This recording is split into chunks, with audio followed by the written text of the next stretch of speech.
Okay, so morning everyone. Hey, have you got your section 3 handout with you? So it's like yesterday's handout.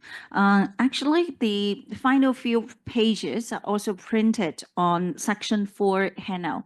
Okay, so if you don't have it, it's not that big of a problem. But there are two more slides I would like to go through from the section 3 handout, which is slide 43, sorry, 41 and then 42.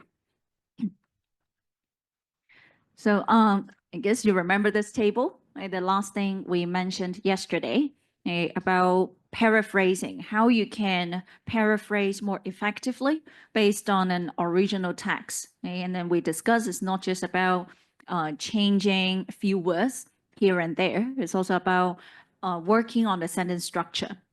And then I'll give you two more examples where you can see from this slide. So what if we need to paraphrase a sentence? So slide 41. You can see that this is the original sentence, super short, like cognitive performance declines with age, 5 words, right? And then this is from actually the source Res Tell, right? A lot of people here. And then from this source, you see this particular original writer. So the one way to paraphrase that would be where you acknowledge the original source, Hartnett-Cattell, 1966. Believe that this is how you integrate the citation. Believe that OH adversely affected one's cognition. So can you see that again? We try to change the subject. We don't keep it as cognitive performance. We move it to the end. And so the original sentence only means the two things have some sort of, I don't know, some sort of relationship, a negative impact on something. So, or you can say sometimes the inverse relationship, or it's like a correlation here. And so you can say the OH adversely. Adversely is an academic word, which means negatively. Okay? Adversely affected one's cognition, and combining the term cognitive performance. And then what you can see here is that we have worked on the reporting verb. Yeah, so choose a proper reporting verb from the table we showed you yesterday. And then the verb tense, since it's a really old source, maybe now you don't really believe in that. So we use a past tense. And then you work on the synonyms and the sentence structure. So 3 things. And the reasons I show you these examples and mention the strategies is that very soon in this section, you're going to try out paraphrasing yourself. Right? Hopefully you can apply some of the strategies there. And let me also show you the way of paraphrasing a paragraph. So very often you don't just work on one single sentence. You look at an article and then you want to rephrase the meaning there. So can you please spend a bit of time going through this original paragraph? So this is extracted from Leicester 1996 source. And if you are done, you can have a look at the paraphrase at the bottom of your slide. But first look at the original one.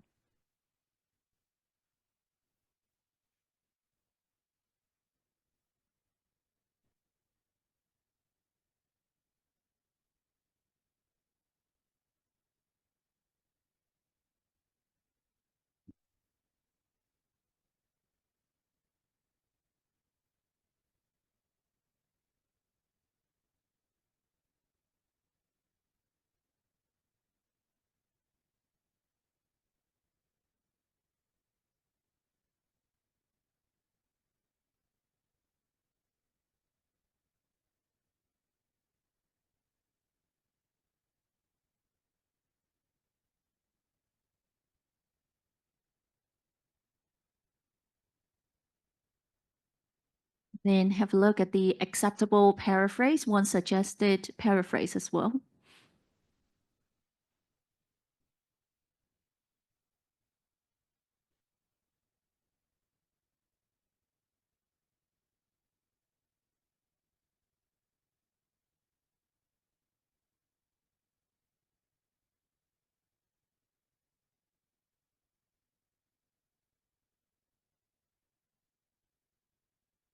Right, so let me explain a little bit. In the original, there are actually 3 sentences. Yeah, and then in the paraphrase, there are only 2. Right? So you can see some information is being condensed, yeah, or like a way that's being found to combine the ideas. So actually, I've also highlighted the related wording or phrases between the original and the paraphrase. You can also do that as well when you try to learn something from a sample. Now, originally they said overuse quotation, yeah, is a verb starting with the use, and then here they change it to quote excessively. Yeah. And then the next one, only about 10% of the final manuscript should appear. Then in your paraphrase, you may not want to keep the number.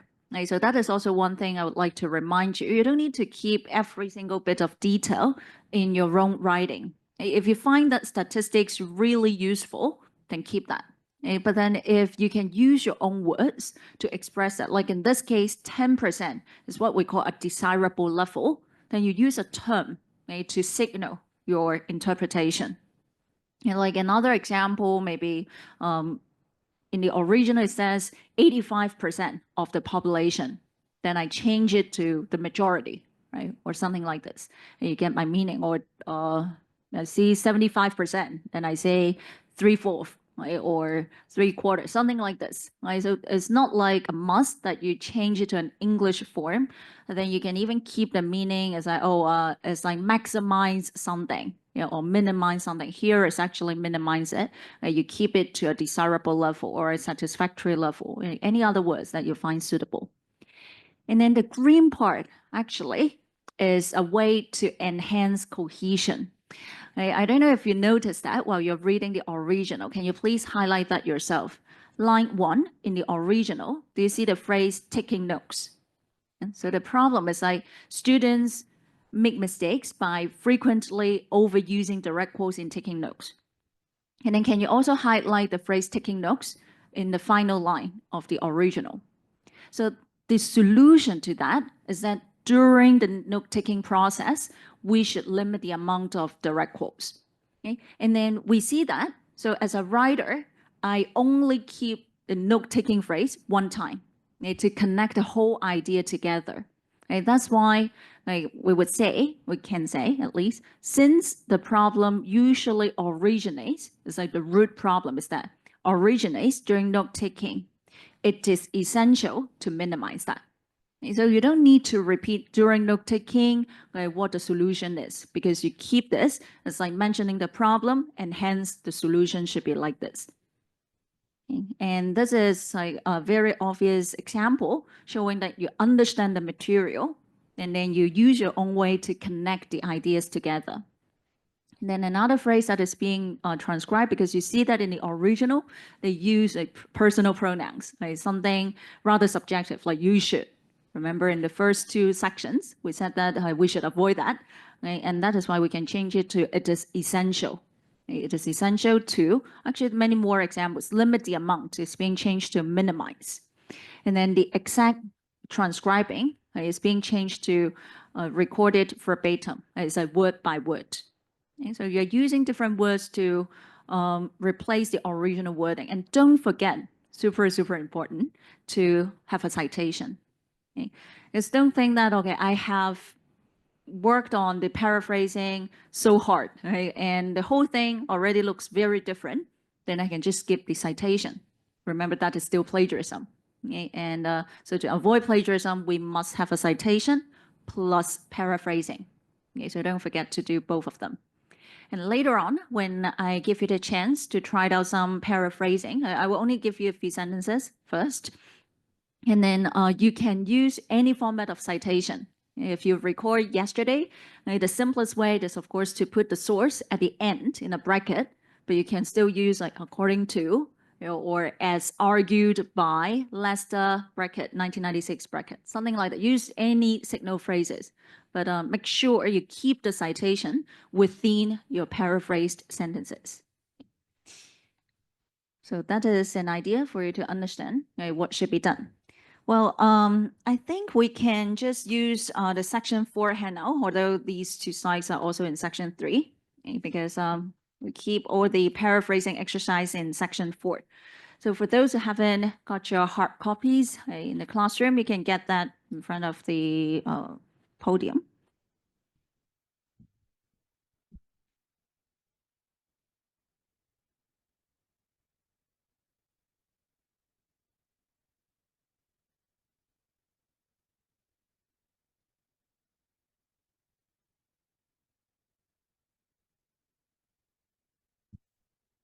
Okay, so the first two slides here are some exercise for you to work on. Like I would like you to read the following quotes. We call them quotes because they are original wording in a particular source, and then determine whether you want to use a paraphrase or direct quotes. It's totally up to you, but I want you to think whether you want to keep some words or the entire phrase. If you want to, you can do that because it's only one sentence for each of them. And so first you would circle here. After reading this, I think it's better to paraphrase. Or for number 2, I think it's okay to use some direct quotes, right? So you can make up your mind first, and then write up uh, your own writing. I won't say your paraphrase because if you decide to use a direct quote, then what I test you is how you integrate that in your writing. So you may want to add a citation with the proper format of direct quote, right? And the reason, one more thing I need to tell you, the reason why we give you the page number is that in case you want to make a direct quote, you still have a page number to refer to, but it's not a must that you keep the page number. If you decide to work on a paraphrase, don't keep the page number. Okay? And so let's try that. It's actually a little bit of a test on your citation skills and also paraphrasing skills. Right, so work on these two first.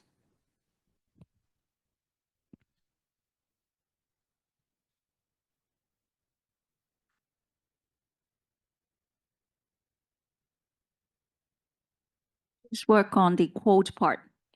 We're giving you the context and you are talking about ways. You don't need to paraphrase this.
So as always, I will show you all some suggested paraphrases afterwards, but it would always be the best practice that you give it a try yourself, right? Because you don't learn as much if you just look at examples. And if you want me to look at your writing, feel free to raise your hands and I will come over and have a look. For those on Zoom, you can also put your sentences in the chat box, and then I can also have a look as well.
Sorry to interrupt one more time. Okay, here is a little tip for you. Since you're working on just a very short sentence, right? Especially for number two, okay, and number one is not too long either. After you read that, understand that, maybe you cover it. Don't look at that. And then try to use your own words to write it up first. Because if you keep referring back to the original, you will find it really hard, yeah, to use any other words or any other structures. You understand it, cover it, and then imagine if you need to tell your classmates around you what the sentence is about. You would instantly use a totally different way just to express it. Maybe you talk to yourself in your mind orally first. What would you say? And then try kind of write it up. Okay, so cover it after you understand that.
Apart from showing your work to me, feel free to share your work. Okay? Somehow you can learn from other people's writing styles, because like for one single sentence, even one student can paraphrase it in many different ways.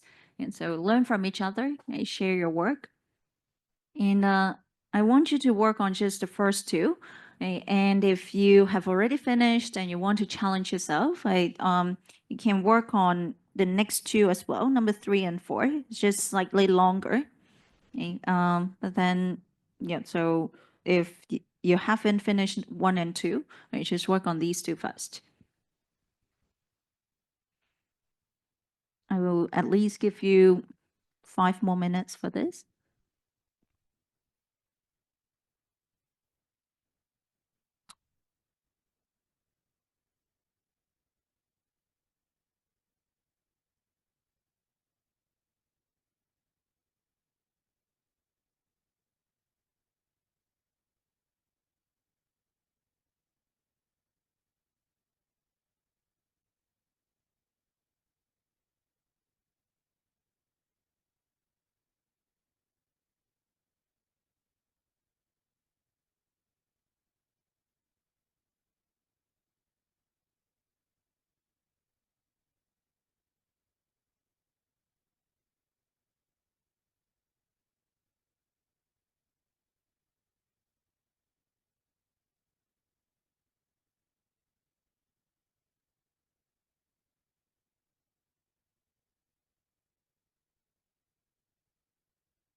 I noticed that some of you have already been working on 3 and 4, and that's good. But maybe I show you the suggested answers for 1 and 2 first, and then you kind of have more ideas like how to work on a paraphrase, and then I'll give you time to work on 3 and 4 later. Okay, for 1 and 2, most of you have finished, and I've also received answers on Zoom. For those that I haven't checked, I will have a look later. And okay, for the first one, I guess a more appropriate, and a lot of you also chose that, is to do a paraphrasing, right? We paraphrase that because we see a lot of common English words.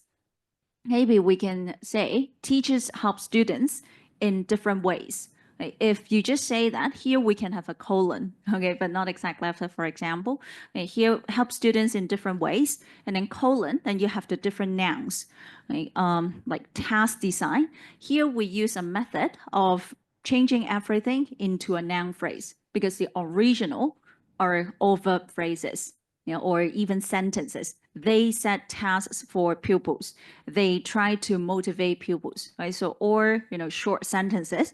Then for each one, we group it as a noun form. Like task design, comma, encouragement, right? Just one word, comma, timely help.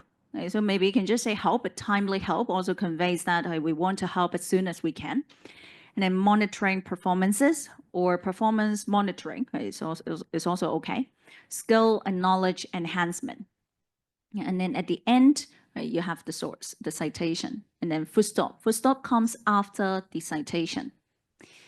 And then for the next one, maybe a lot of you would choose to work on a direct quote, right? And that's why we try to show you one example like this.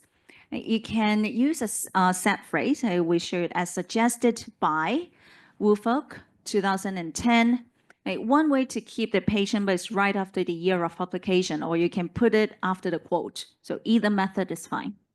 And then don't forget the double quotation mark. Motivation is an internal state that arouses, directs, and maintains behavior. So everything can be kept. But if you have tried paraphrasing, very good, you can do that. Okay, I'm just showing one example of direct quote, one example of paraphrasing.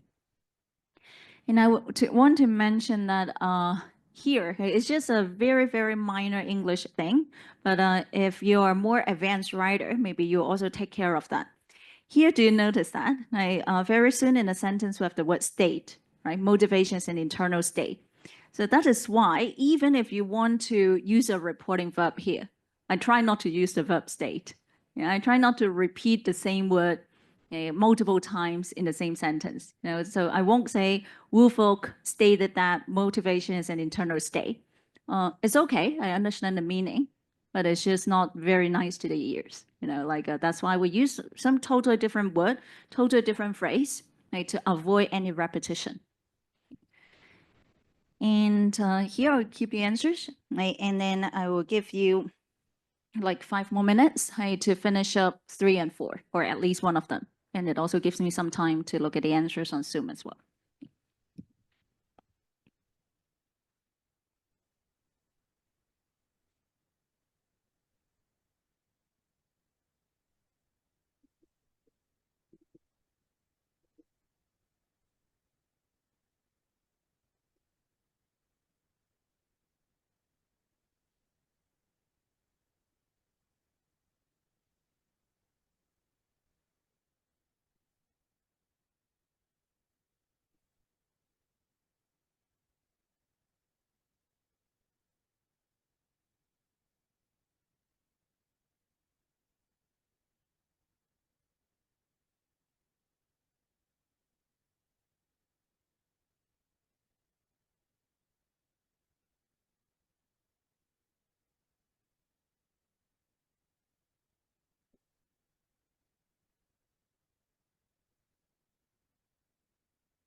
And for number three, it looks long, and actually a lot of terms are repeated. It's all about collaboration, cooperation, interaction. So you can just combine that. It can be really short.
One more minute, and then we go through the suggested answers for 3 and 4.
Okay, so when you see that, I don't give you a lot of lines. You probably can guess the paraphrase does not need to be super long. Okay, of course, you can decide in your own writing. So here is one example. Like we try to integrate a quote into a paraphrase. So this time it's not 100% a paraphrase or 100% a quote. We may say collaboration is about accommodating others. And then we have a double quotation mark starting from this one, respecting members' abilities and their contributions, and then sharing of authority and acceptance of responsibility. So these two terms, we think is like good ways of explaining what's meant by accommodating others, letting people to fit into your own style. And then since these terms are a quote, right, so we have the exact source, including the page number. And then we add that, which is the foundation for collaborative learning. Okay, so that is kind of how you link the definition of collaboration with collaborative learning. Okay, so of course, you don't need to use the phrase which is, okay, or you can say like, in light of this, a collaborative learning is developed. Right? Something like that. I would tend to use some connecting words, right, to link different ideas together.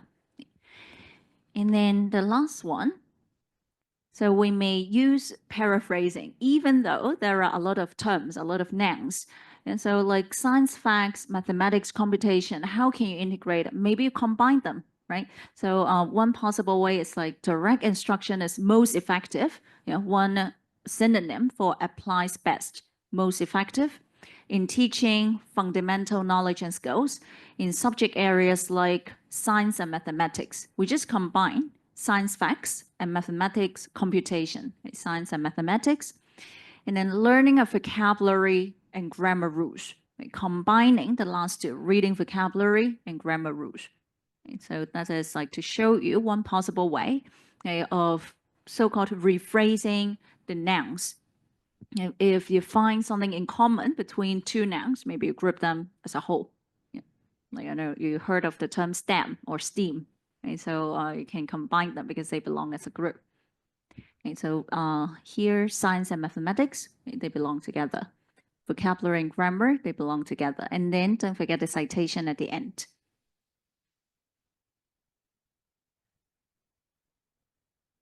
So remember, if you don't have any direct quotes, you don't need the page number. So just like in number 4, you don't see a page number, but for number 3, we keep the page number. Okay, so I think you have kind of experienced what paraphrasing is like. It's a bit of a torture, even if it is only one sentence. But then in normal life, you don't work on just one single sentence, right? You work on a longer paragraph. So that's why we actually challenge you a little bit by giving you a longer version of, like, you can imagine it's like a short paragraph for each. And later you can decide if you want to work as a group. I will let you know how things would be like if you work in a group in a classroom, but you can still work individually for the upcoming paraphrases. I will give you one as an example first. Okay, I will probably show you this one. Okay, a very funny video. Before we work further on paraphrasing, because maybe up to this moment, some students would start to go to an extreme by thinking, okay, I need to use completely different words, right, in order to paraphrase. Otherwise, Tiffany would say it's not okay. Okay, so I need to use more synonyms, more things like that, and then go to a dictionary to find some really fancy words. But then another question is, maybe those words don't fit in the original sentences, or the flow will become really awkward if you add those very fancy words into your original writing. And so there is something you need to pay attention to after you paraphrase. So try to see if the words you change, the sentence structures you change, still make the whole thing grammatical and fluent. Okay, and that is why I'm showing you like a very short video, right, just as a reminder. And while I'm preparing for the video, can I ask if any one of you has watched Friends before? US comedy. Yes, okay. And do you know Joey? Okay, yes, that's great.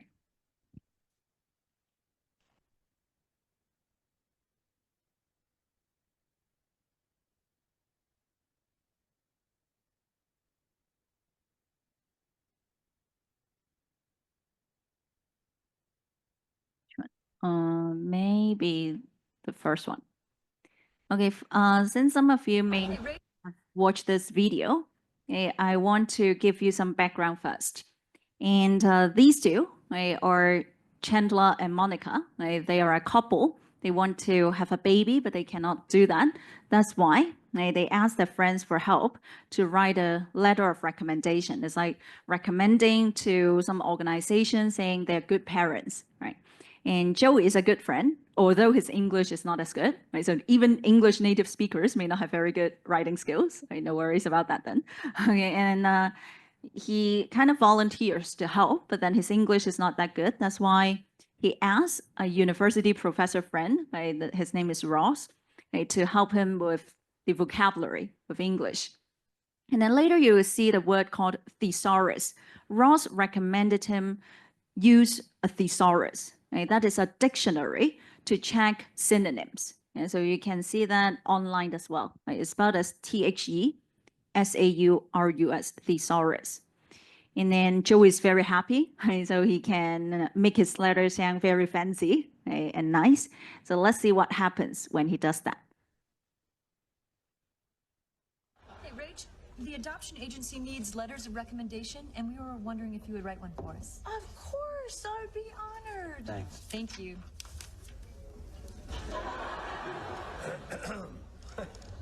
I think there's been an oversight. Sure, we would have asked you. We just thought you wouldn't be interested. Yeah, it's just that we don't think of you as really being so much with the words. Wait, oh, hey. Clearly, we were wrong. Look, I got a lot of nice stuff to say about you guys, okay? And I know how much you want to have a baby, and I would love to help you get one. You know what? Then, Joey, we want you to do it. Thank you. All right, let me see how I'm going to start. Dear baby adoption decider people. So excited about your letter.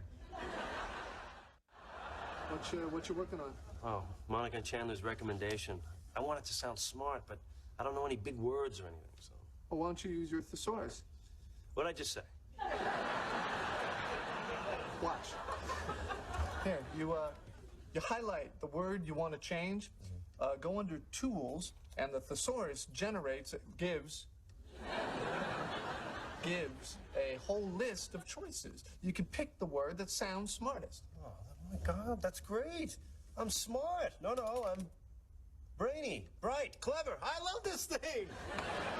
Look out, ladies. Joey Tribbiani's got the whole package. Hey, finish my recommendation. Here. And I think you'll be very, very happy. As long as I ever spent on a computer without looking at porn. I don't understand. Some of the words a little too sophisticated for you. It doesn't make any sense. Well, of course it does. It's smart. I used a thesaurus. On every word? Yep.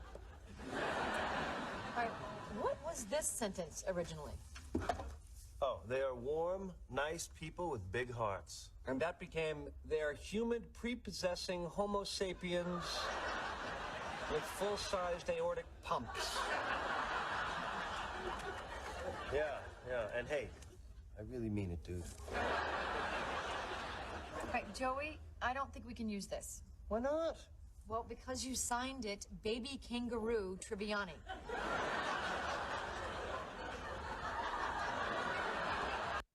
Guys, get this joke? Do you get this joke? Like a baby kangaroo, because his name is Joey, and you know that the synonym of Joey is baby kangaroo.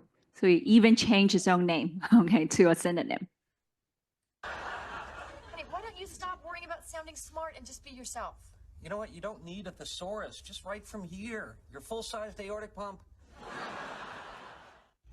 Okay, so it's a really good way to learn English from friends. And showing you this is to remind you that don't be Joey. Okay, don't try to sound smart and fancy and then use words that you don't even know. Right? And so in English, we care about the flow, yeah, and the collocation.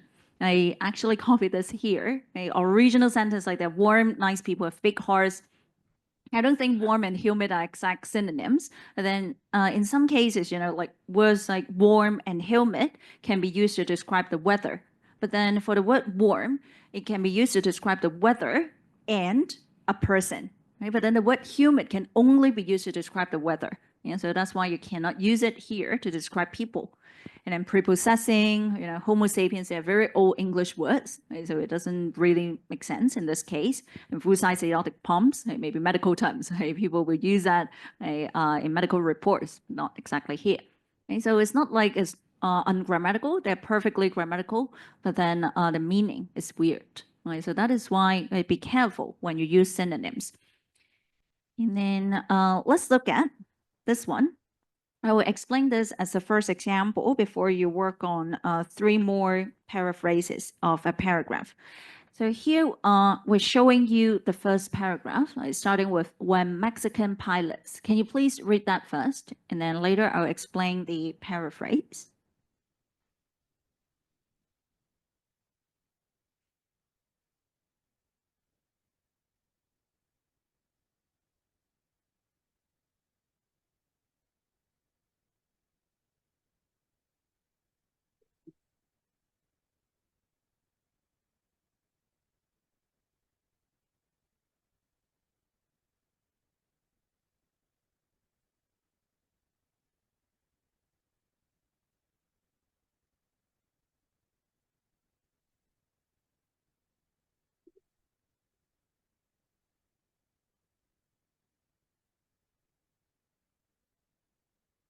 If you have finished reading this, you can also look at the suggested answer. Actually, just one single sentence to paraphrase the whole thing.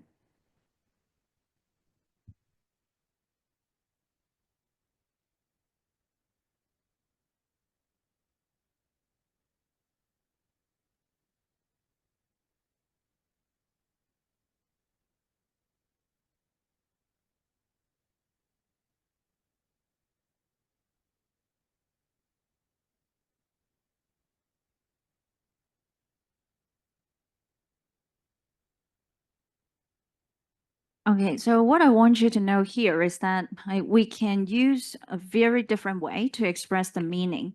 I mean, like when after I finish reading the original sentences in the blue box, my mind is like, oh, people use English in many different situations. Right? So that's my first thought. And then if I am to paraphrase this paragraph, maybe that would be my topic sentence. Like English is being used in many different important situations. I just kind of think of that right now.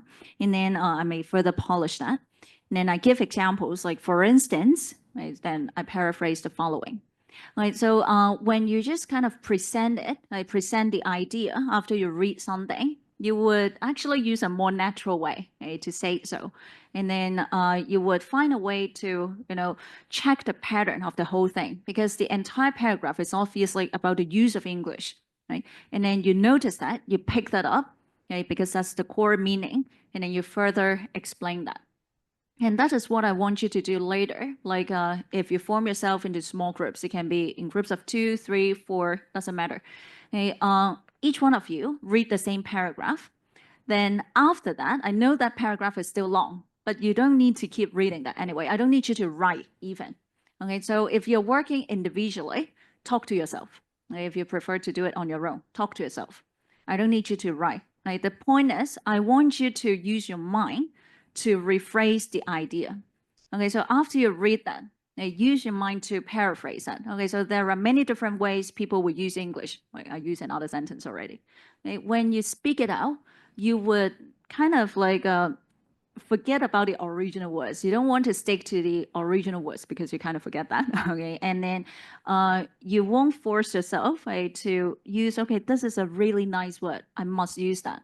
Okay, so you would actually strive to find like some corners to explain the whole meaning. Right? So if you're in a group, you can explain it. Imagine you're explaining it to your friends what you have read. And then of course you may give more explanation. It's totally fine. Right? That's what paraphrasing means. You give your own interpretation as well. Right? Maybe in this case, you can say, okay, we can even observe that English is important. Right? Back in the days of like early 2000s. Yeah, so that is something you might possibly add. Right? So of course you don't want to be super inaccurate, but then if you add that kind of interpretation, I would say it's okay. Yeah. Then you can then check that here when we put that into writing. They actually just keep the whole thing, like illustrate that English is used by Mexicans and also by Germans and also by Japanese, right? And then in different situations, in the communication, in the aviation industry, in the scientific industry, in business industry. Yeah, so maybe I would keep it in a different way as well. Right, so speak it out, okay, if you are doing the upcoming practice, because if you are paraphrasing a paragraph, first of all, writing takes a lot more time. And second, you might stick to your old habit of using the original words a lot. So that's why I want you to say it, like say your own paraphrase out. Then let's first look at this suggested answer. Okay, so something you can see is like we turn a lot of verb phrases into noun phrases and maybe noun phrases into verb phrases. So that's one way to change it. And second, we use like connecting words to link everything together like and or while. Okay, so that's why one sentence can be like recapping the whole meaning of the original already. And I'm not saying like using one sentence is the best. It's just a way of doing it. In my writing, I tend to break things a little bit down. Because when you keep things in one single sentence, sometimes people may find it confusing. So it's like up to you to see if the meaning is still clear. And then, of course, we have highlighted some synonyms, and then some restructuring is also being done. Okay, and now please get yourself into small groups if you want to. Okay, and then each one of you spend a bit of time reading that. You don't need to memorize the whole thing. The point is you understand that, tell your classmate what you have read. Right? So that's my point. And then take turns to do so. And then your paraphrase, your oral paraphrase, does not need to be exactly the same as your classmates. Okay? And then help each other out. You can point out maybe you haven't mentioned this part. Okay, so you could include that. You can give some comments or like that paraphrase is really nice, and then you learn something from your classmates. Okay, so can you please get yourself into small groups and work on 2, 3, and 4. Okay, for people on Zoom, you can do it individually, then you can do it orally by yourself and test it. Test how it feels.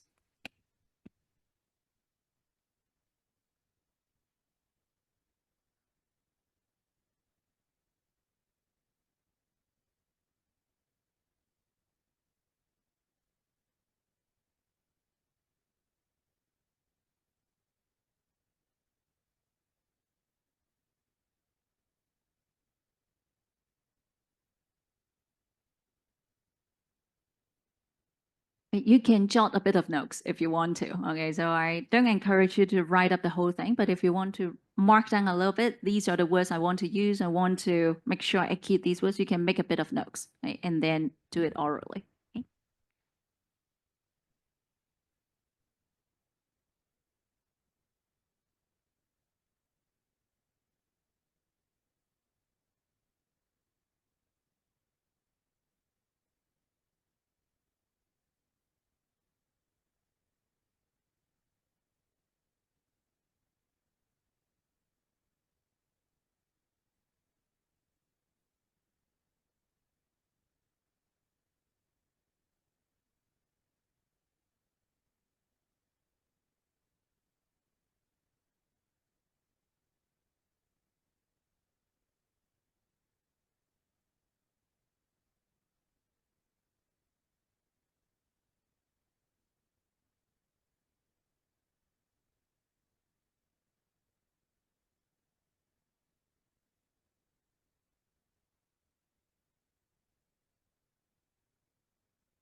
So a bit of a hint, 3 paragraphs are all about the use of English, okay, particularly in Hong Kong in Chinese.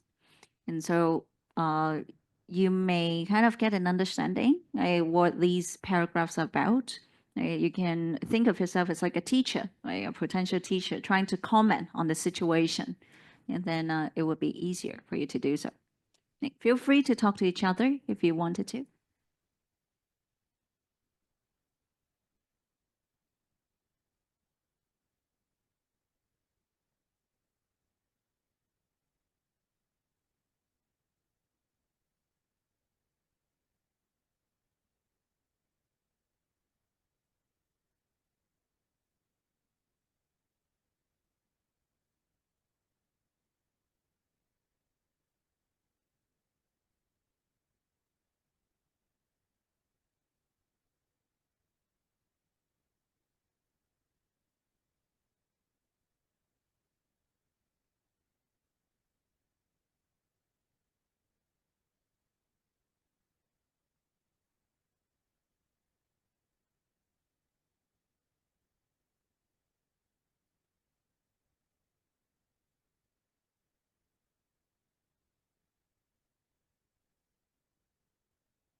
Actually, if you're confident of putting it in writing, you can totally do that.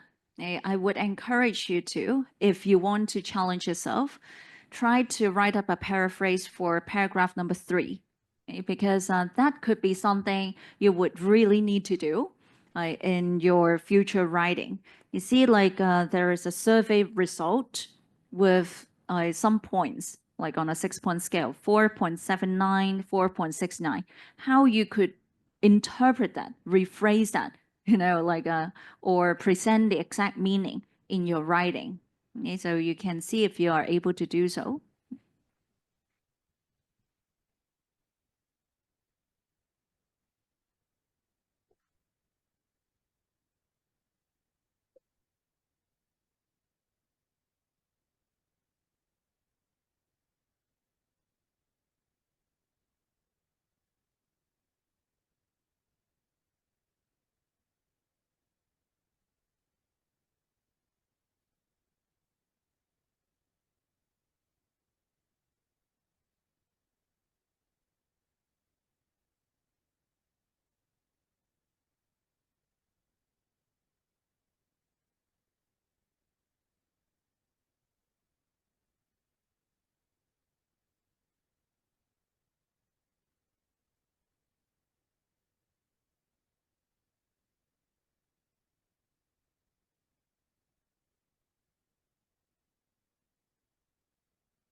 So I'll give you 2 more minutes to work on maybe at least one paragraph's paraphrase.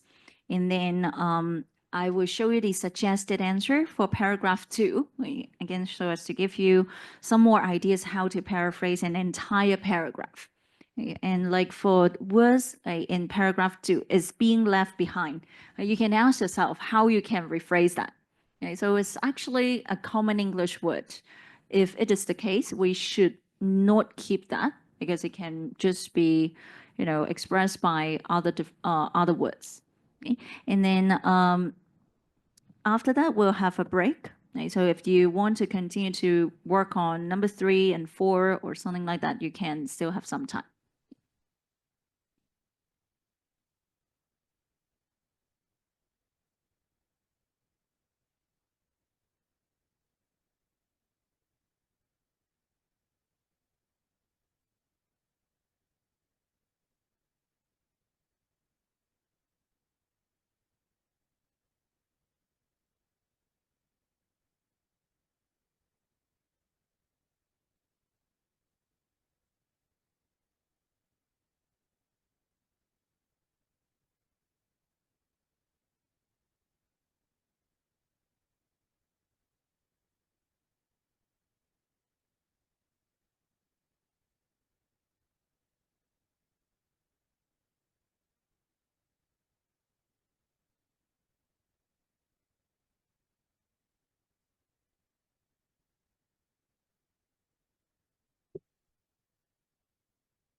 So can we all have a look at the screen with the suggested answer for number 2?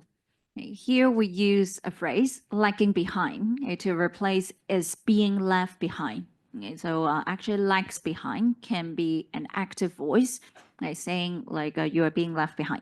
So and then we put Hong Kong as the subject, as like the core part of this paragraph, because actually they want to highlight Hong Kong is like the place where a lot of people still have like rather poor English, right? So that's the idea in this paragraph. That's why we can highlight this, like Hong Kong is lagging behind other places.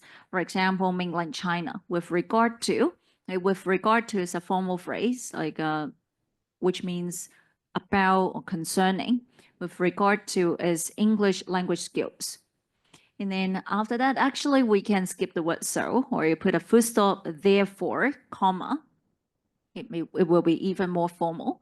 Right? People in Hong Kong used to find opportunities, need to find opportunities to improve their spoken and written English. Right? So we kind of rephrase the part both in speech and in writing to spoken and written English. And then the word avenues, I don't know if you know this word, actually it's also a rather formal word in the original paragraph, line 3, must find avenues. Avenues is like ways, methods, and here is being rephrased as opportunities, find opportunities to do so.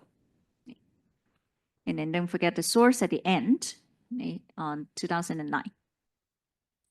So if you want to continue to work on the next 2, feel free to do it. We have a break for 15 minutes first, and then later we'll come back to check the answers for number 3 and 4.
Okay, so let's get back to our section, and we're going to discuss like paragraph 3.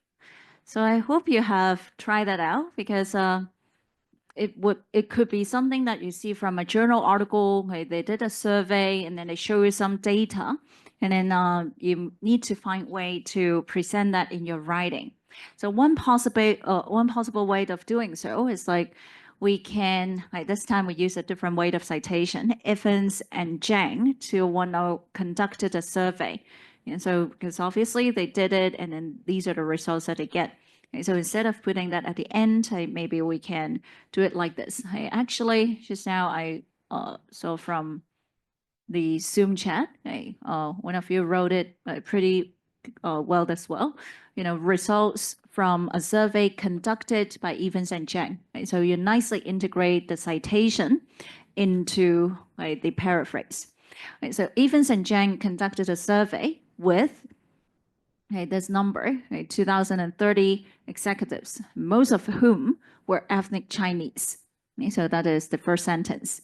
And then concerning the perception of the importance of languages. So you highlight what the survey is about. Well, this is one thing I would like to remind you of. When you read the paper, of course, you're very familiar with the content, but you also need to put yourself into the shoes of your readers. They haven't read the journal article. So you need to give them sufficient information to understand why suddenly you give them a data like 4.79. Where does that come from, right? So you need to give them the information. This is about a survey with over 2,000 participants about something like this. And then people get the background and understand, like on a 6-point scale, 5 point something would be really high. Okay? So on a 6-point scale, they found that these participants thought that the English writing skills, and then you show a bracket here, 5.08, were more important than English speaking skills and spoken Chinese. Okay? And with the final two viewed as less significant. So you kind of rate it in your own way. Yeah, so maybe something slightly different from the tone or the focus of the original writer. So this example is to show that you want to keep the data, then you can keep it like this. If you don't want to keep the data, it's also fine. Yeah, but then you just explain the first one is the most important, and then the last two were less significant.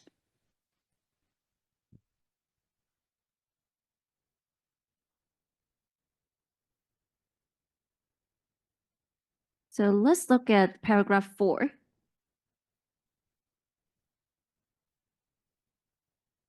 So this time we try with according to, okay? According to Bolton 2009. And then this one is about Hong Kong English. Some people will even say Konglish. Right? So that's a Hong Kong style of English with its distinct accent and speech patterns. Right? So that is to paraphrase this part, local accent and style of speech. And then when you read the original paragraph, you will notice that the first 3 lines are all about the neutral or positive aspects of Hong Kong English. And then starting from the word nevertheless on the 4th line, so it's kind of condemning Hong Kong English. So when you understand it that way, you don't really need to use the word nevertheless to signal the contrast. And so we just put it here. It is noted with its distinct accent, but tends to be viewed negatively by many people. We use the word tends to be. We try to understand not everyone view it like this, but some people do. And then he further adds that many other Asian forms of English are prevalent and acknowledged by researchers. Please highlight if you have copied this paraphrase down in your own note. I highlight the phrase, he further adds that. And so that is one way to signal the next sentence is also from this source, but you don't want to keep the citation every single time. Like you have 3 sentences, all from Bolton 2009. And if you have to keep the citation every single time, it's correct, but then it may look a little redundant. And so we may use connecting words like he further adds that another comment the same author made, and then you hide like it's from the same source, then it should be okay, provided that they are consecutive sentences. So it's not like you mention something in between and then say, okay, he asked that, then it's not clear who said so. And I have to emphasize, if you put the citation again, Bolton 2009, after the second sentence, it's also okay. Yeah, so that's just the safe way to avoid plagiarism. But then using connecting phrases would be another way. Okay, so I hope that is clear about paraphrasing, like not just a sentence, but an entire paragraph. And now we move on to summarizing. Okay, so summarizing would be keeping things really, really short. You have tried that out with a whole report. And this time, since you have already tried with paraphrasing, you should find summarizing quite easy. Right? So we're just extracting the focus, the main ideas, and then we rephrase that. We still do paraphrasing, but then we only keep the most important words and ideas in the sentence. And here we have also said that in step number 2, normally the verbs and nouns are the most important words to select. And so we won't most of the time keep prepositions, yeah, or other function words.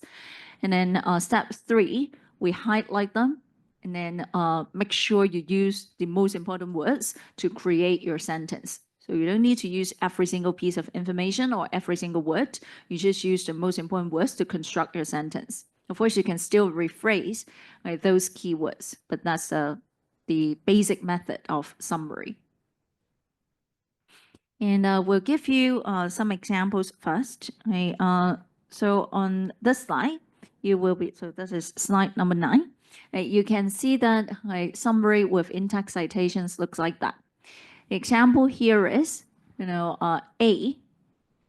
Can you please go through this sentence and then see how we just use one single phrase to summarize this? Okay, so look at A first.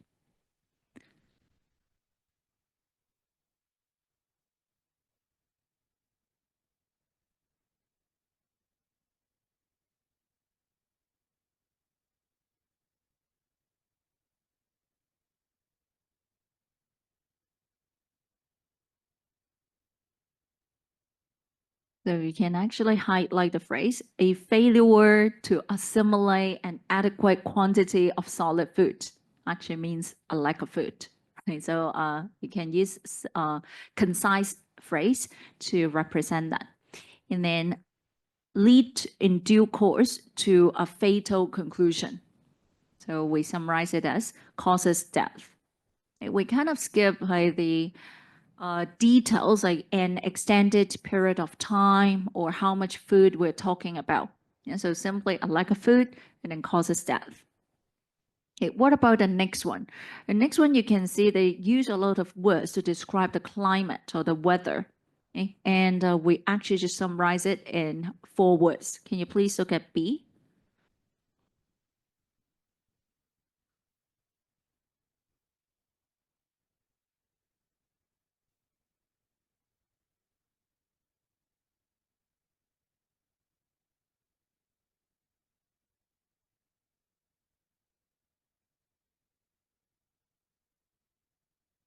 Can you underline all the words that mean changeable in the original sentence?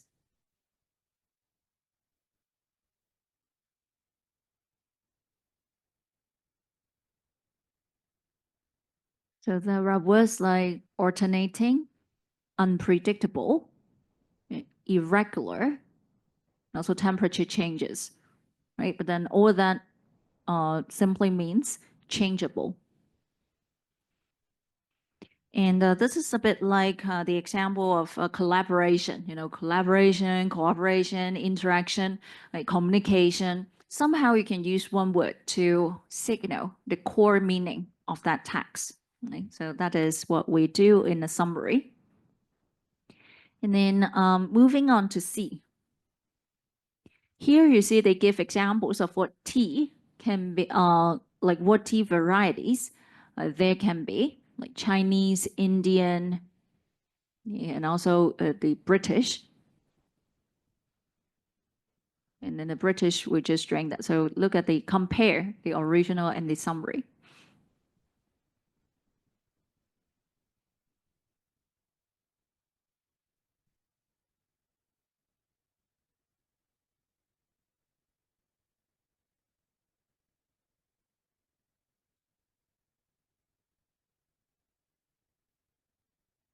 So the final phrase, the inhabitants of the UK, it simply means the British.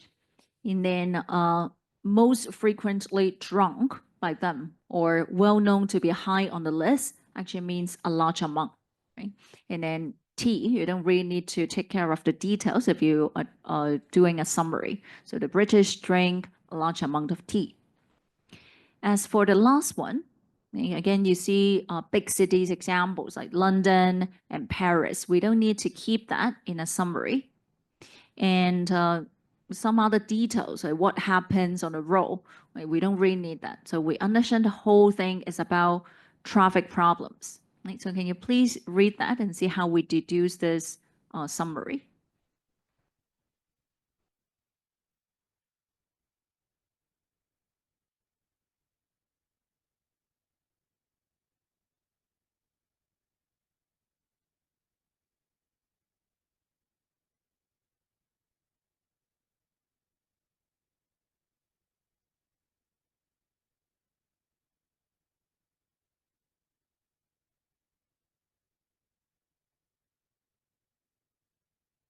Okay, so if you want to, you may actually check out this link where it's like from another university or lab, like suggesting like more examples of paraphrasing, summarizing, and synthesizing. Well, you may now wonder when you would do a summary and when you would need to keep more information or as much information as possible. Well, I think a summary is like probably used in the introduction. You know, when you talk about background information, you don't need a lot of details. You just want to introduce like the phenomenon is that there are growing traffic problems. And you don't need details like where it happens. Sometimes, of course, you can still keep that. And then so one example, background information. And then second, if the word count is limited, like that you cannot have a very elaborated argument. So you just want to keep the most concise thing. So check the word count. Sometimes it can be used in body paragraphs as well. And one more situation is when you want to condense different sources together, then it's very likely you are making a summary. Like you check from this source saying that, okay, there is a percentage about how Hong Kong people use English. And then another source also said something similar. Okay, maybe one suggests 25%, one suggests 26%. Now you just kind of combine that. Okay, then it's a summary. Okay, so you would need to use that skill when you don't want to elaborate on the details of one single source. Okay, then you would need that skill. So let me show you like one more example. Actually, you will later work on number 2, 3, and 4. I'll give you a bit of time to try that. But then what you need to write is only one sentence or at most 2 sentences. Okay, so this time it's really not a paraphrasing task. Right? So don't keep every bit of information there. Right, now we look at this. Right? Our mission is to summarize the paragraph in 1 to 2 sentences. Remember that. And so ask yourself, what is the point the paragraphs attempt to convey? For number 1 here in the blue box, one hint you can look at is to check the source. Yeah, so the source articles has given you a hint. It's about a MOOC course, online courses. Moving forward, and then it's about learning English. Right? It's a website article, so you kind of get the idea already. And then we have underlined the key information for you, like the movement toward education by computer is developing fast. Maybe you want to keep this part developing fast. And then massive open online courses or MOOCs are changing how people learn. So changing, like changing people's perception, changing people's way of learning. This is a keyword. And then for years, people could receive study materials from colleges or universities and then take part in online classes. So we want to highlight this about online classes. Where it happened doesn't seem to be super important, right? So we highlight this one only. Then, but such classes were not designed for many thousands of students at one time, as MOOCs are. Okay, so here we want to say that it's not just an online class. The perk is that it can be offered to thousands of students. Okay, so that would be another piece of core information. And you can see that the summary is here, one sentence. Okay, we keep actually all the underlined parts. but then we also rephrase them. So we say a fast-growing MOOCs movement allows thousands to take online classes at once, changing how we learn. And you can see that for word fast-growing, there's a paraphrase of developing fast. And then many thousands of students, they can be as condensed as thousands. In this context, we know that it's about thousands of people. Right? And then changing how we learn, this is important. So we keep that. Okay. So let's see if you can also do something similar. Okay. We have tried to make your life slightly easier for number 2 by highlighting the important parts. And then even for the underlined parts, you can notice that some words are similar. Maybe you can kind of combine them as well. Then for number 3 and 4, you need to do it by yourself. First, highlight the core words, and then use 1 or 2 sentences to summarize them by keeping the meaning of the core words. So can you please try to do it now, starting from number 2, and later we'll check the answers together.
want me to have a look, let me know.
A lot of you, at least on Zoom, have finished number 2. If you have done that, feel free to work on number 3. Right? Don't be alarmed by number 3. It looks long, but it's actually very easy. Right? There are 2 parts of this paragraph. If you can understand the meaning, you get a pattern, you can summarize it easily in just 1 sentence.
So I'll give you 3 more minutes. And I see a lot of you have finished at least two sets of summary. See if you can finish the final one as well. If not, I at least try with 2 of them.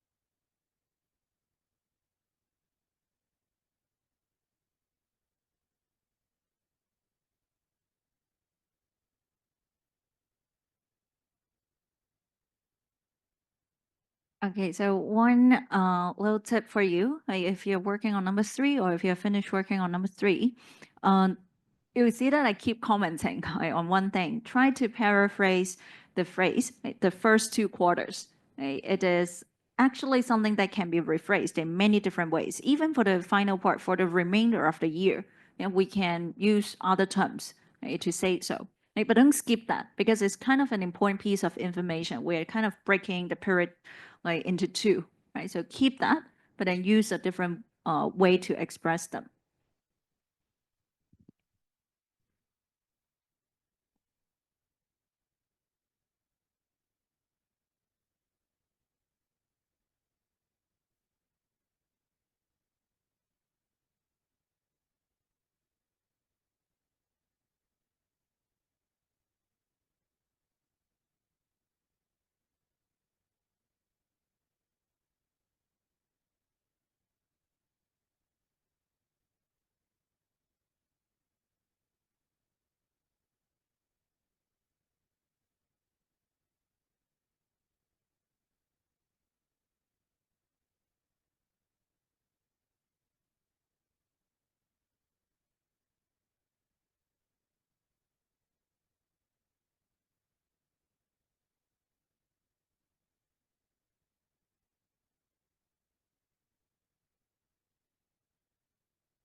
Okay, so are you ready to go through the suggested answers together? Okay, for number 2, okay, let's all look at your number 2. We keep the core parts, like social networking services, online platform, and then a lot of you actually keep the meaning, like link people with similar interests together or bring people with similar interests together. And then you mentioned it's like on online or on the web. And then users communicate with others, or you don't even need the phrase with others. Communicate, we understand, of course, it's with others, right? Communicate via the internet or exchange via the internet. So sometimes you may do this practice on your own. Like see if you can use a very short sentence, right, to convey as much information as possible. Okay, then you can practice a summary, and then you can always select a certain phrase, a certain paragraph from a journal article you're reading and try to paraphrase it. Okay, so it's something you can do on your own.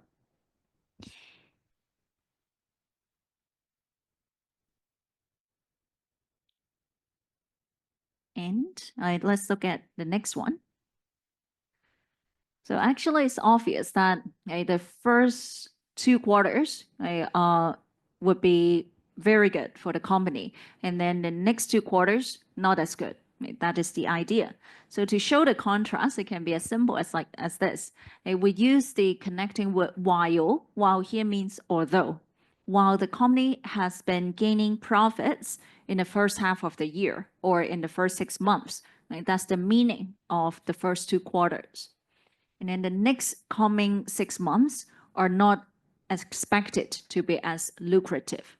Lucrative means profitable. Okay, so we're using a synonym to explain that.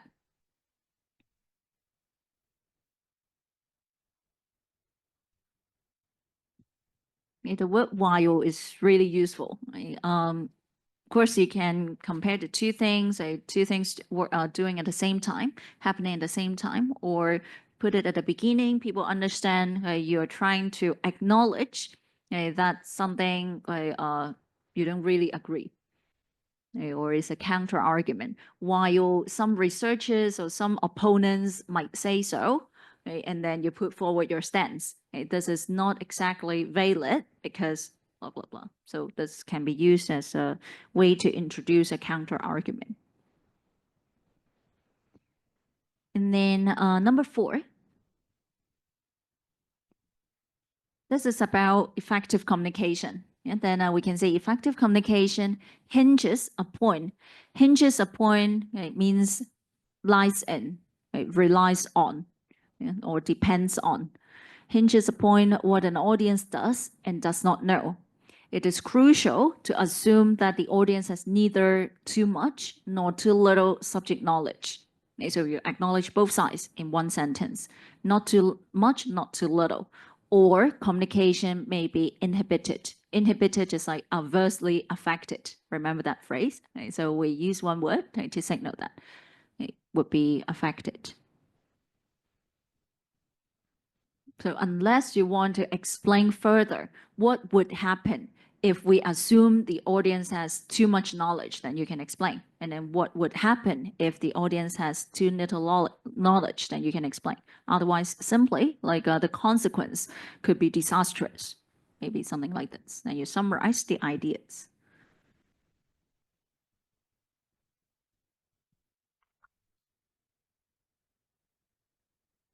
Okay, so don't forget to go through the answers in more detail, compare that against yours, and then hopefully you can also see how to improve your own ways of writing. Okay, actually, one thing that AI can really help you in this case is when you challenge yourself to do a paraphrasing or summary task, you do it first, and then you ask AI to do something similar. And then you can use it as like a sample answer, just like what I'm showing you right now, although these are like human generated answers. And so you can check some sort of model answers to see how you can improve. Or you just give your paraphrase or summary to AI and ask like how you can improve. Right? And here is just a quick wrap up of the differences between paraphrasing and summarizing. I don't think I need to repeat too much. I should just directly show you the answer. If you want, you can take a screenshot. That is for your slide 16. Comparing paraphrasing and summarizing. So all the things that you have been doing in today's section. If you're working on a paraphrase, you're trying to make sure that your paraphrase is of a similar length to the original. And you keep the same meaning, you include the details and examples, and it is usually used to provide evidence to support the argument. So it's in your body paragraphs. Then you would need to, present your paraphrasing skills. And you are doing a summary, it's normally shorter than the original. And you only keep the main ideas, you don't include examples, so it's often used as the introduction part, the background information, showing an overview of the main ideas. And so actually not just background information, it can be like signaling what the ongoing debate is like. Maybe while some researchers think in this way, others think in a different way. So you're making a summary of many different sources. So it's often used in the introduction. So use different skills in different appropriate contexts. Okay, and I don't leave too much time for the literature review part because maybe you don't really have to do a very full-fledged literature review, but this is also something you may want to know. Right, so I will keep this as like for you to take a look for further information. In case you need to do a literature review, you first select your favorite examples, favorite topics, and then you ask yourself these questions. Try to understand what has been discussed in the literature, and then find out the gap in order to work on that. And then these are the steps you would take in a literature review stage. Right? So you would identify the topic, and then you do a thorough literature search and critical reading. Right? Remember the critical reading skills we talked about in the second section. And then you organize information in your own notes. One way is to draw a T-chart, summarizing maybe the positive aspects of this topic and then the negative aspects of a topic, or the different arguments, different perspectives related to this topic. And you start writing on it. And I give you two quick examples of how you can identify the topic. If you need to write up a thesis by yourself in future, like you need to choose a topic, your teacher gives you the freedom to choose a topic of your own, but then they give you some sort of a scope. What you can do is like, say I'm interested in healthcare, then I would write out a list of keywords associated with healthcare. Right? So the keywords can be things that are related, like pregnancies, the physical aspect, mental aspect, psychological aspect, or I can talk about the influence of religion, something related. Or we talk about children's healthcare, adults' healthcare, elderly's healthcare, different age groups. Or we focus on different countries, like different sides of the world, like Asia, Africa, Europe, things like that. And then after you see all the terms, they don't need to be connected at the beginning. And then you circle the parts that interest you, so that you can put them together in one sentence, something like this. Like I circle all these terms that I'm interested in, and I can work out a topic which is a lot more specific and makes a lot more sense. Like the relationship between, because I choose Asia, then Hong Kong or China, it doesn't matter, healthcare system and psychological problems among children.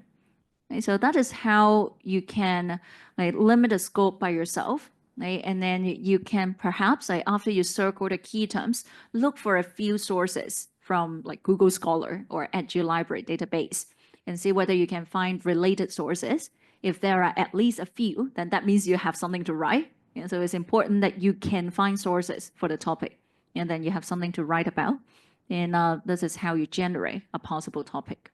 So that is one way you can use. Another way, it's like imagine yourself as like a journalist, and then you work on the WH questions. Say like you try to ask yourself these WH questions like what, who, where, when, and why.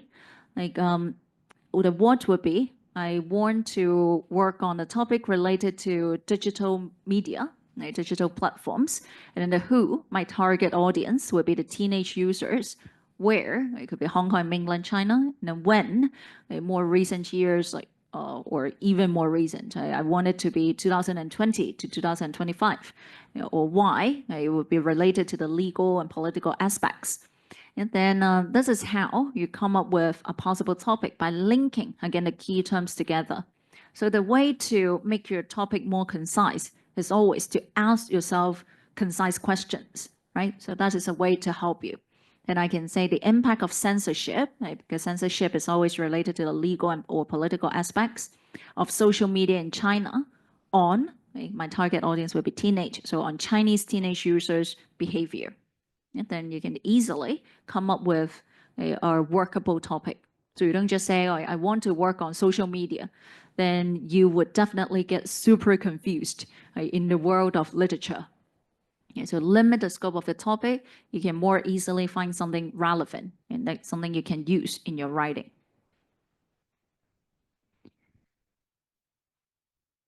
And then after you can identify the decent topic, of course, it's time to locate relevant literature.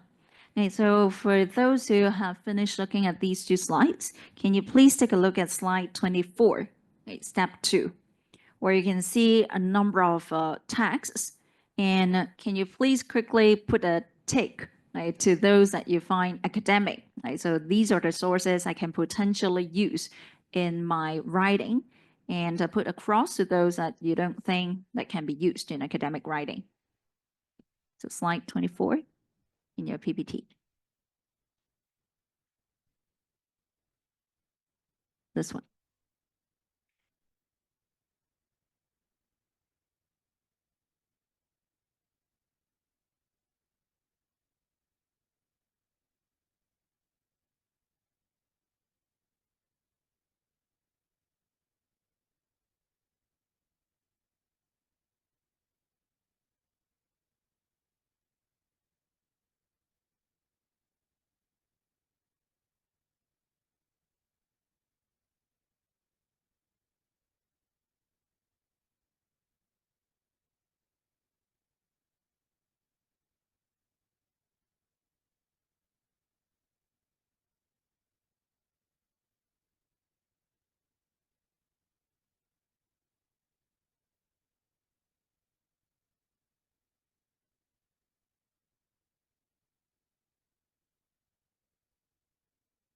Okay, so can we check the answers together? Just say your answers out to me. Yeah. And number 1, is it academic? Yes. Okay, very good. We like to use academic books because they have gone through the editorial process. It's like an editor, for most academic books, there is an editor to check the quality of the book. And number 2, commercial company's website. No? Okay, so you won't use that, right? Although sometimes it seems like it's easy to search online and then get related information. But what's wrong with commercial companies' websites? There could be, maybe they give correct information, but there could be biases, right? Because they try to sell something, they want to promote a product, a service. And so no, there is no editorial process. And if there's advertising and they want to promote a product, so that can be biases. And let me give you, true, too biased. And one example that back in my PhD years, I work in the field related to the brain, how the brain would affect reading and writing. So actually a lot of parents are interested in that topic. And our laboratory always receive calls from parents asking, so what we should do with our kids, like how we can help them. So if my kid has problems with like reading in Chinese, so is he still hopeless in reading in English, something like that. Okay, so we would receive questions like this. And then there is a time when my supervisor, so of course a very esteemed scholar, told me that she saw her own name on a commercial company's website. It's like they would say certain universities professors support our product. Like it's like if you use a product, right, then the brain development would be something like this. So she actually said something about a brain development, but she has never supported the product. You know, the trick, like they would use it to kind of tune it in the way that is in favor of their own surface. Okay, so that is why we should always be careful about, even if the website suggested, right, a source mentioned that, you know, a scholar suggested that, right, it could be biased. Right, so be careful of that. And then what about the third one? Yes, okay. I would say maybe. Okay, it's still the website, you know. Anyone can edit on a website, so no editorial process. Although the organization could be like more famous, more established. And like if you're using census data, right, then maybe it's okay. Like those are factual details. And what about a journal article? Yes, right, but then check like the impact factor, you know, the number of times being cited. And so there are things that you can make sure the journal is a really good one. What about a website like Wikipedia? Yes, in the sense that you can use that on your own, but please don't keep it in the citation or referencing in your assignment, okay? Because anyone can edit Wikipedia, right? But then you can use it as like the first step to understand some definitions, you know, what people have been talking about. Right? But then don't use the exact sources that in your writing. Right? In a newspaper article, yes and no, right? Because for those things, yes, because sometimes you want to show some recent phenomenon, yes, or maybe some sort of news related to your topic. And then no, in the sense that the language can be biased again, can be emotional. Yeah, and so you have to check whether that can really be used and if that is trustworthy enough. So this is how you kind of filter out good sources, I mean academic sources. And then for more details, like whether the sources can be used, please look at slide 25. Okay, so these are the questions you can ask yourself. Like here, you would check whether it's a peer-reviewed journal, the impact factor, the citation count, I've explained that. And then the date of publication, I try to use something more recent. And then if there are different editions, try to use the latest edition. Yeah, and then if there is an abstract, it is always useful to check whether it's relevant to your topic. You don't need to waste your time going through the whole article before deciding, okay, I don't want to use this one. Okay, so these are the things, again, you can use to check in more detail whether you want to use a certain source in your writing or not. And then for the coming few slides, I have given you some tricks, like what you can do to check whether the sources can be used. So please go through them on your own later at home. And then I want to mention this final technique in this workshop, which is synthesizing. Perhaps you remember this term. We synthesize information normally from at least two sources. Okay, so we don't just quote something from one source. We want to use information that overlaps or differs in different sources to show to our readers that we have read extensively and we understand the pattern of the information of the topic. Okay? And so we are trying to present that in our own way. And these are the things related to synthesizing. You would integrate information that overlaps or differs, and then you use cohesive devices. Don't be alarmed by these kind of big terms. Cohesive devices would be like connecting words, like while, right? Or additionally, because you see two sources are related. You first mentioned source A suggested that. On top of that, or additionally, source B further suggests that, right? So these are some sort of linking words that shows that B and A are related to a certain extent. Or A mentioned this, similarly, B suggested that, right? So the word similarly is also a good one. Or both A and B, right, have claimed something like this. And if you want to show contrast, you can use while, you can use although, in spite of the spine, nevertheless, however, or in contrast, or on the one hand, on the other hand. So these are some cohesive devices to show you notice the pattern between the different sources. And of course, you still paraphrase, you keep the meaning. So using all the things that all the strategies we talked about. So I'm showing you two examples to show you what synthesis looks like. So here is example number one. Assuming you have read two articles, one is by Xu 2011 and the other is by Chen 2010. Please read that first.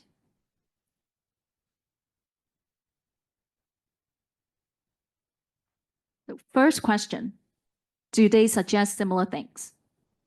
Yes, then that is why we can combine them to make one argument and then put both sources at the end, signaling both of them suggest the similar thing. All right, and we combine them by saying China's economy has been strong. Like we rephrase everything here, and then for the past 30 years. Like if I were the one who wrote this, I would even change this part for the past 30 years, maybe for the last 3 decades, something like this. And then you would keep the two citations. Remember, we use semicolon, a dot and a comma to separate the two sources. And we arrange them according to the alphabetical order. Can you underline or highlight C in Chen and then X in Xu? So that is how you present the multiple sources in a synthesis. One more example. Example 2, also in your handout. This time, there are 3 sources. So the first question you ask yourself, which sources suggest something similar and which one is a different one?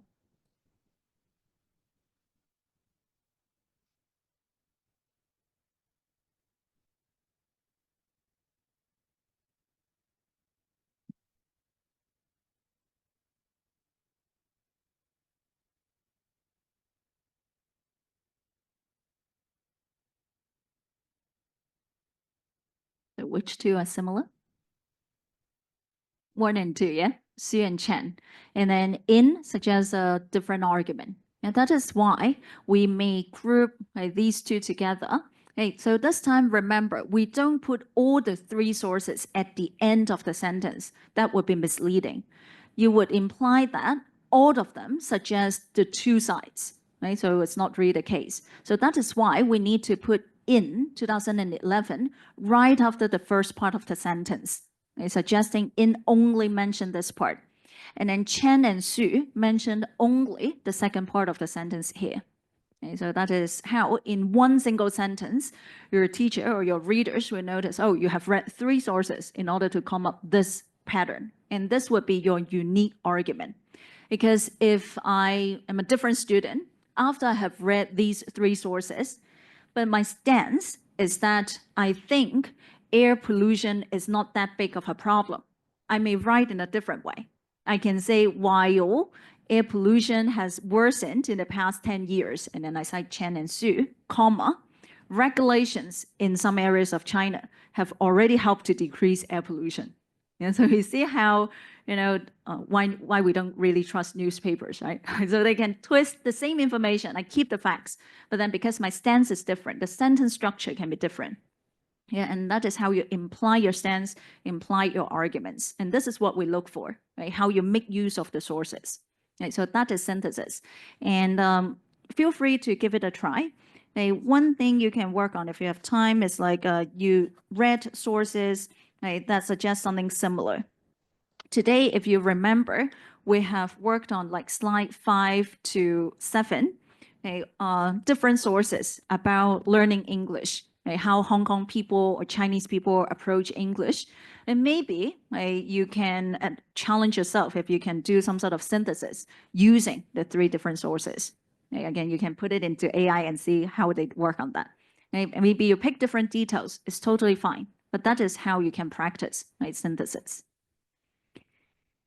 All right, then these are the suggested steps of working on the synthesis. You always ask yourself the first question, do they show something similar or do they show something different? And if they show something similar, use appropriate linking words to reflect that, like both, similarly, not only, but also, or you just put the 2 sources at the end of that sentence. Right? If they suggest something different, use the connecting words like however, while to suggest that. and then synthesize them by using one sentence. That is the preferred way. If you use multiple sentences to just present the multiple sources, it's not really a synthesis. You're just listing them out one by one. Okay, so that's why I use minimal number of sentences to reflect the synthesis. And final step, of course, is to check if the meaning is still kept. It's like after you have finished your paraphrasing, you check if you still keep the meaning, and don't forget to include citations. Okay, so that is always your practice because you have spent so much effort working on the paraphrasing, and if you miss that, then your teacher will call on you, and then so your assignment got to fail, right? Because you plagiarized. Okay, so it's really not worth it. Okay, keep the citation. And so that's it, okay, for our 4 sections of the workshop. Okay, if you have any questions, please feel free to stay behind or ask me. And then I want to use this opportunity, right, to thank all of you, right, in the classroom and online, right, for being so attentive. Like starting from 9 a.m., you attend the class for 3 hours. It's not easy. And I want to also thank you for the fact that you guys accompanied me for my birthday yesterday. Okay, so it's really my pleasure to be here with you. Okay, and so if you want to stay in touch, I normally give that like after finishing all the lessons. If you have an Instagram account, okay, so I have a public Instagram account called Afterward Startup. It's like after doing your work, you start something new on your own. Okay, so we actually promote a lot of starting some side hustles, side strategies. Yeah, and oh, there is a QR code. And there is a lot of, AI techniques. It's in traditional Chinese, by the way. It's not about English learning, but we teach people, actually my partner and I teach people how to use AI to learn better, to facilitate learning. Okay, so use that as like a free platform, right, to enhance your AI skills. Okay, so I never condemn the use of AI, but use it strategically. Okay, and that would definitely help your English, help your writing, help everything as well. Okay, so good luck with that, and all the best with your masters, with your writing, and thank you so much for all the birthday wishes. Seems that I'm getting 1 year older just after one day. Okay, and okay, some of you asked about the recording. MTeach department, I think, will send you guys the recording. No worries. It's like after all the 4 sections, they will do that. Okay, so no worries about that. And so thank you so much. And Mr. Program Leader. 大家就是先别走，我们要填一个 evaluation form，包括说在线上的同学，我们已经投屏 share 就可以。哎。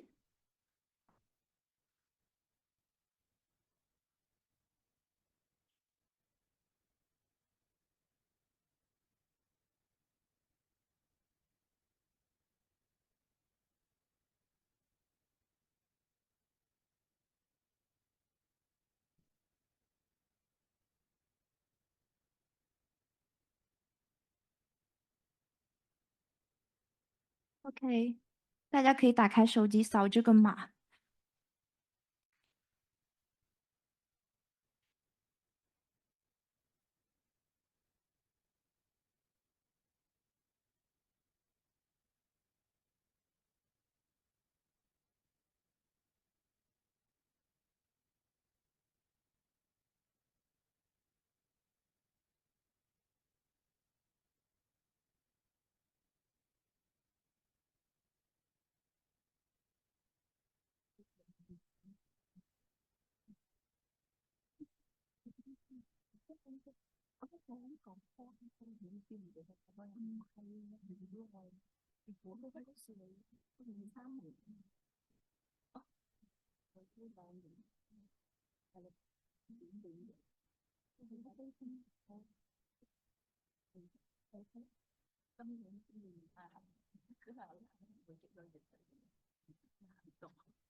Okay, so thank you so much again for all the birthday wishes and not in kind words. And so see you around. Hopefully not in this workshop again. Okay, not you're repeating the program, but you just see you around. We stay in touch. Okay, bye-bye.